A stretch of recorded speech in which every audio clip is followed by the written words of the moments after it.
Otep, bien-aimés frères et sœurs, vous connaîtrez la vérité et la vérité vous affranchira. Ça, c'est pas moi qui le dis, c'est la Bible qui le dit. Mais moi, je vous dis mieux. Vous connaîtrez la vérité historique, notamment celle de vos ancêtres kémites, et vous aurez une vision globale de ce que c'est que la vraie souveraineté politique. J'ajoute, vous reviendrez à la spiritualité africaine ancestrale et vous comprendrez les enjeux de l'indépendance économique. Et pour terminer, vous accepterez votre identité culturelle kémite et vous obtiendrez deux choses. La première, c'est la paix. La seconde, c'est le développement, à une condition. L'unité de toute l'Afrique noire, l'unité de tous les Noirs du monde entier.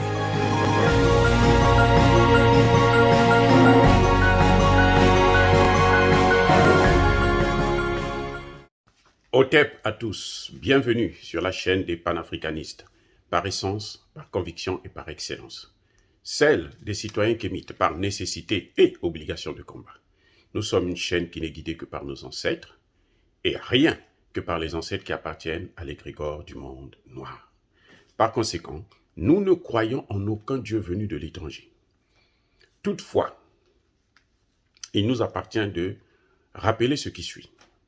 Cette vidéo n'est aucunement destinée à inciter à la violence ou à la haine. Nous menons un combat politique, géopolitique et géostratégique contre l'impérialisme, le colonialisme, le néocolonialisme et l'endocolonat. Sur la base d'un principe clair et fondamental qui nous a été légué par nos ancêtres, c'est-à-dire le principe de la Mahat, vérité, justice. Nous vous apportons la vérité, la connaissance, afin que justice nous soit rendue en Afrique. Il s'agit d'apporter notre modeste contribution dans cette noble lutte en faveur de la souveraineté, la dignité et l'unité africaine. Et ça, c'est le panafricanisme. Ceci dit, bien-aimés frères et sœurs, aujourd'hui nous allons vous dévoiler le plus grand secret d'Emmanuel Macron. La stratégie d'Emmanuel Macron, qui marche. Comment Emmanuel Macron arrive-t-il à réussir à endormir les Africains et les chefs d'État africains? Comment? Tout ce qu'il veut, il arrive à l'obtenir. Et les plus récalcitrants, il cherche à les tuer. Emmanuel Macron joue à la stratégie du fait accompli et du chantage. Il vous met devant le fait accompli, et si vous résistez, il vous fait le chantage, et si vous continuez à résister, les plus malchanceux, il les tue. Ça, c'est la nouvelle politique d'Emmanuel Macron. Il est pire que De Gaulle. En Afrique, là, Emmanuel Macron est pire que De Gaulle. C'est un criminel. Vous savez que le chantage est condamnable. Ah oui, selon le droit français, hein. Pas mon droit à moi, pas le droit africain, français. Je veux vous le démontrer et le prouver. En 2018, il y a eu une élection au Mali. Quand, après l'élection, qui a proclamé les résultats? Emmanuel Macron. Avant que les autorités maliennes, les autorités légales, la Cour constitutionnelle, le Conseil d'État ne puissent siéger, faire le bilan et puis proclamer les résultats, Emmanuel Macron avait déjà proclamé les résultats. Vérifiez les faits. Allez-y parler à notre grand maître, le doyen Choguel. Il vient de le dire là. Et ça a marché. Parce que après les autorités du Conseil d'État et de la Cour constitutionnelle, quand vous voyez comme ça, et on fait la pression sur eux, s'ils ne le font pas, on fait le chantage, s'ils ne le font pas, on les tue. Et comme malheureusement ils sont corrompus, ils tombent dans le piège. Mais c'est ça le secret d'Emmanuel Macron. Pas plus tard qu'il y a quelques années encore, le mouvement anti-franc CFA est monté en puissance. Partout, tous les panafricanistes en parlaient. On a vu plutôt Alassane Ouattara venir à l'Élysée devant Emmanuel Macron pour dire le franc CFA c'est notre monnaie, donc arrêtez de faire... il avait utilisé le mot arrêter ces vieux clichés. Ça nous appartient. 3 mois plus tard, Emmanuel Macron vient à Abidjan. Sachant que quand ce mouvement est reparti en force, les pays de la CEDEAO se sont dit, mais nous avons un projet ici là de l'éco qui est là dans les tiroirs depuis 30 ans, on va maintenant l'activer. On va le sortir, on va l'activer. Emmanuel Macron vient 3 mois après Alassane Ouattara, à Ouagadougou, plutôt à Abidjan. Il vient dire, non, c'est vrai, le CFA n'est pas bon, on va faire l'éco. Allez, il donne les directives. Et cet éco-là, c'est pire que le CFA.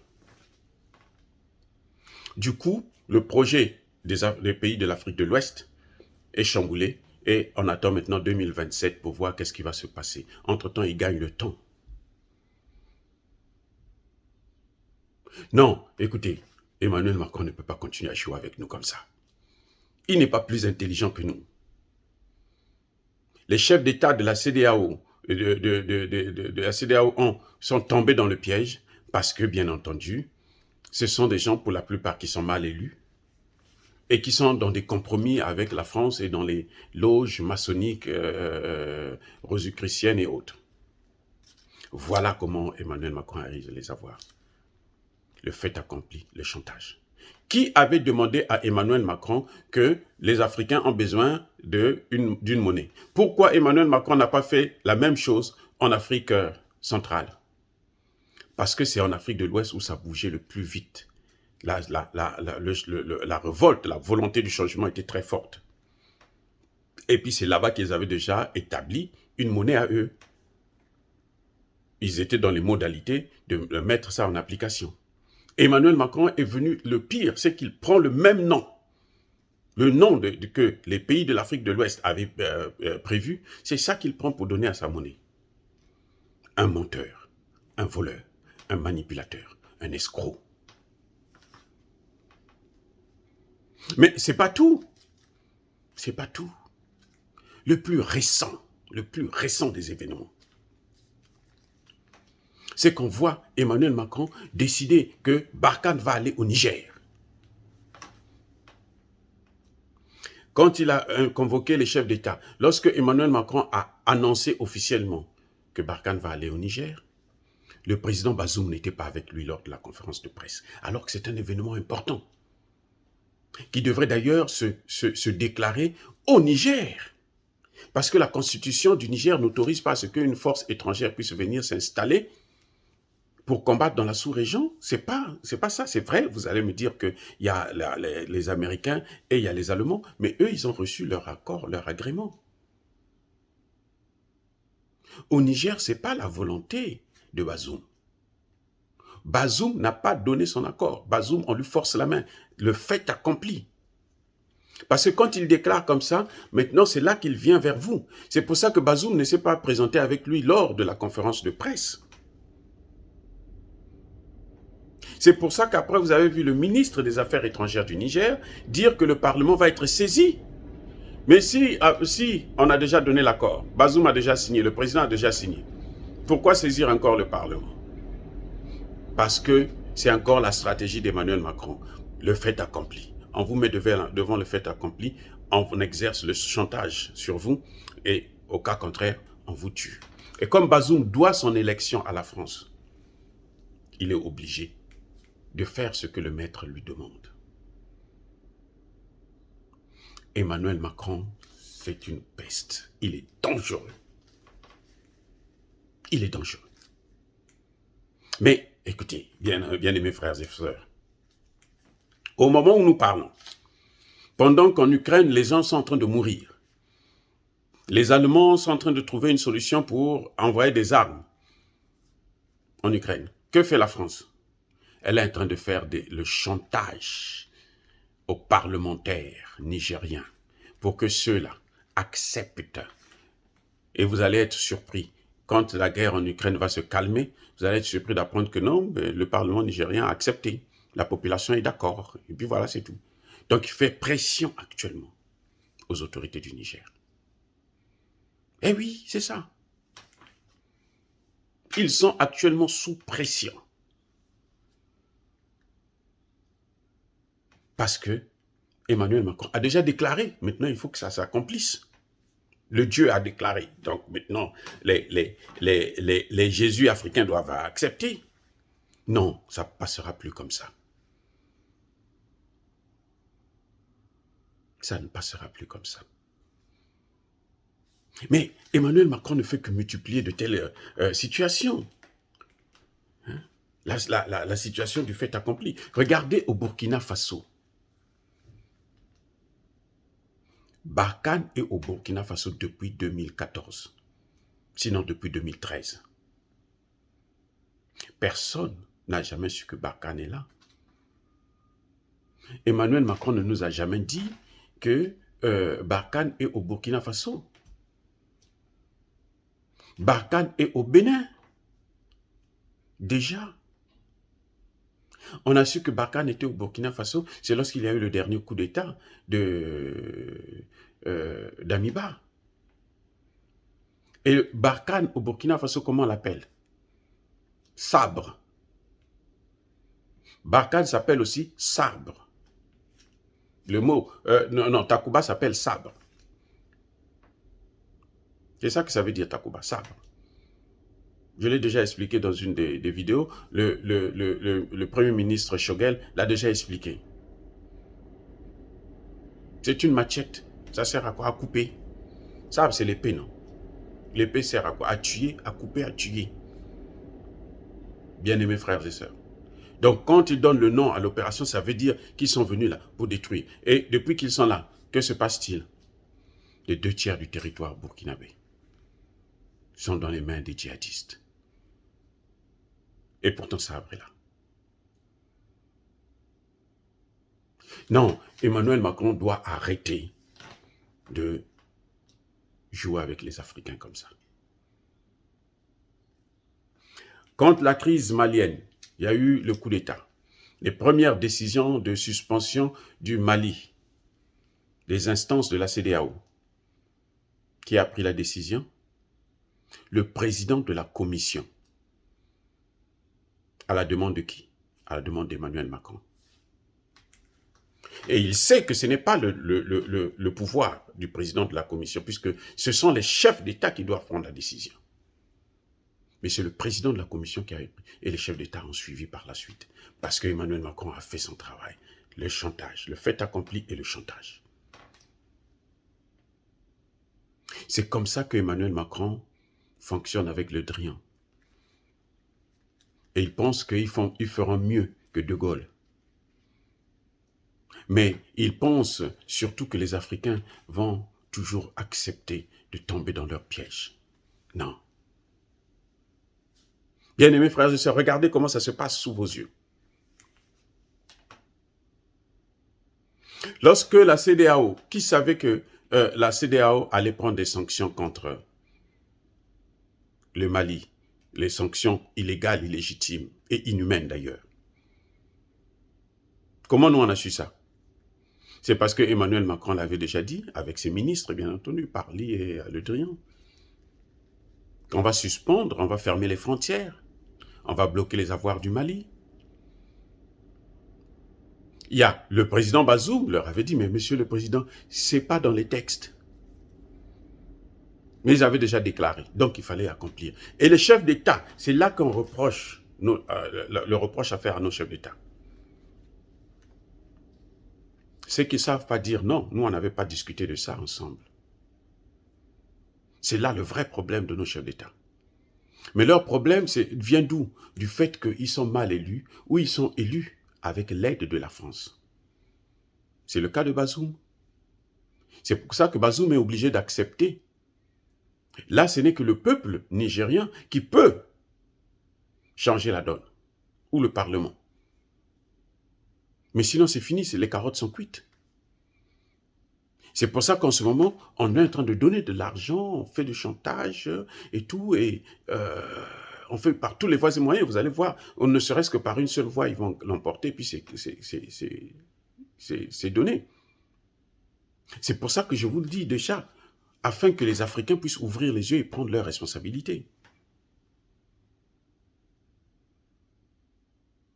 Voilà que 2 semaines plus tard, la CEDEAO, justement, ferme les frontières, bloque les avoirs du Mali. Ce qui est hors des textes légaux. Mais c'est la France qui avait demandé, la France qui avait déjà déclaré. Avec le Niger, vous savez, une négociation pour la réception de Barkhane dans un pays, ça se fait pas en un jour, en une semaine. C'est d'intenses négociations. Parce que la situation du Niger n'est pas plus grave que celle d'hier. Et n'oubliez pas, Bazoum est celui qui a dit qu'on a de meilleurs résultats lorsque les pays du G5 Sahel, c'est-à-dire le Mali, le Burkina Faso, la Mauritanie, le Tchad et le Niger, coordonnent leurs opérations ensemble.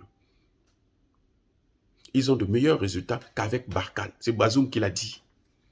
Donc Bazoum n'a pas besoin de Barkhane. C'est la France qui a besoin de rester dans le Sahel. Et vous savez, tous les parlementaires français ont dit « Nous devrons rester dans le Sahel », comme si c'était chez eux. Partez maintenant. Encore une fois, la politique du fait accompli. Regardez l'évolution, le passage de Serval à Barkhane, de Barkhane à Takuba. Il y a eu un accord, déjà, il y a eu un accord pour Serval. Mais quand on est passé de Serval à Barkhane, il n'y a pas eu de négociation avec le gouvernement. Et lorsqu'on est passé de Barkhane à Takuba, il n'y a pas eu de concertation avec le gouvernement. C'est la France qui a décidé et a mis encore une fois de plus l'Afrique devant les faits accomplis. Comme si c'était elle qui gérait l'Afrique. Ça doit se terminer. Écoutez-moi bien. Takuba n'a jamais reçu l'aval d'un gouvernement africain quelconque. Jusqu'à preuve de contraire, c'est la France qui a donné le visa aux Danois pour rentrer au Mali. Vous vous rendez compte, mais c'est grave. Et les Nations Unies sont là, ne disent rien.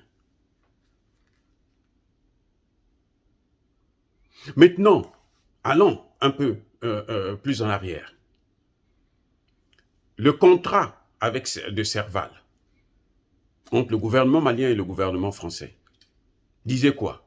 On avait demandé 2 choses. L'appui aérien et l'appui dans le domaine du renseignement. D'où viennent les troupes au sol? Qui a demandé à la France de nous amener des troupes au sol? 5500 plutôt. Qui lui a demandé d'amener des troupes au sol? Et aucun journaliste français ne pose cette question. Aucun homme politique français ne s'interroge. On a encore, une fois de plus, on nous a mis devant le fait accompli et on nous fait le chantage. Maintenant, quand les nouvelles autorités du Mali comprennent ce jeu, ils disent non, non, non, ça suffit, repartez. On trouve tous les moyens possibles pour toutes les insultes qui existent.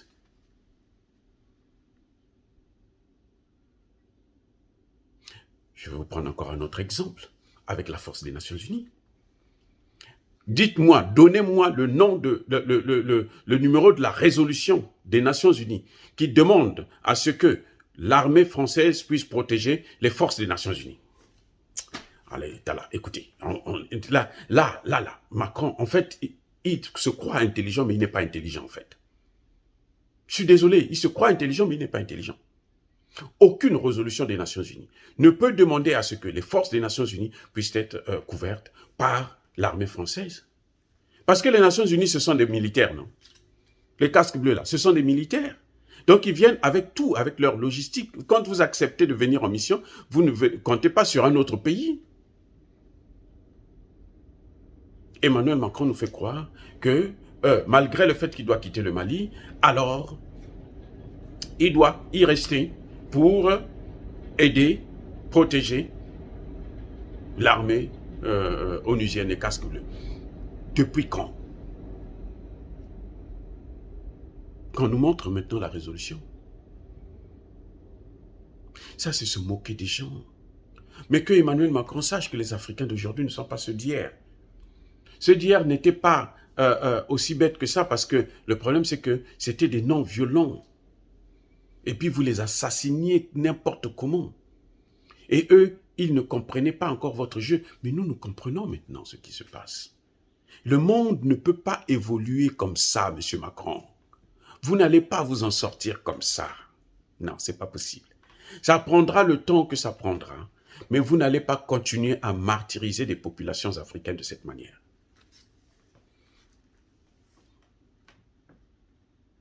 Vous croyez que vous êtes le plus intelligent? Vous croyez que vous êtes plus intelligent que les Africains? Qu'un milliard, 300 millions d'Africains? Non, c'est faux. Au contraire, vous êtes plus bêtes que ces Africains-là. Nos ancêtres ont apporté la culture, ont apporté la civilisation, ont apporté la philosophie, ont apporté la science, le langage, l'écriture. C'est parce qu'ils n'étaient pas bêtes. Et nous avons leur sang. Ce sang-là se transmet de génération en génération. Nous ne pouvons pas être bêtes. C'est vrai que vous tuez les gens, les Africains, n'importe comment, notamment nos dirigeants, parce qu'ils essaient de tenir tête à vous, mais vous n'allez pas passer cela, continuer comme ça tout le temps. Tout empire finit par périr. Oh, Africains, Africaines, bien-aimés frères et sœurs, je voudrais vous montrer le secret d'Emmanuel Macron, qui est fondé sur le chantage, sur la politique du fait accompli. Et malheureusement, beaucoup, sinon la majorité de nos dirigeants, tombent. Ils se font avoir. Pour des raisons que je venais d'expliquer. Certains, c'est parce qu'ils sont très naïfs. D'autres, c'est parce qu'ils ne veulent pas humilier la France. Et pour la plupart, c'est parce qu'ils sont compromis. Ils sont mal élus vis-à-vis de la France. Dire ça, c'est inciter à la haine ou à la violence. Non. Je l'ai déjà dit. Nous avons le devoir de vérité, parce que c'est notre principe que nous a légué nos ancêtres, dire la vérité, afin que justice soit rendue. Nous sommes une force tranquille. Ya Bakolerve, Ya Malembe, j'ai dit.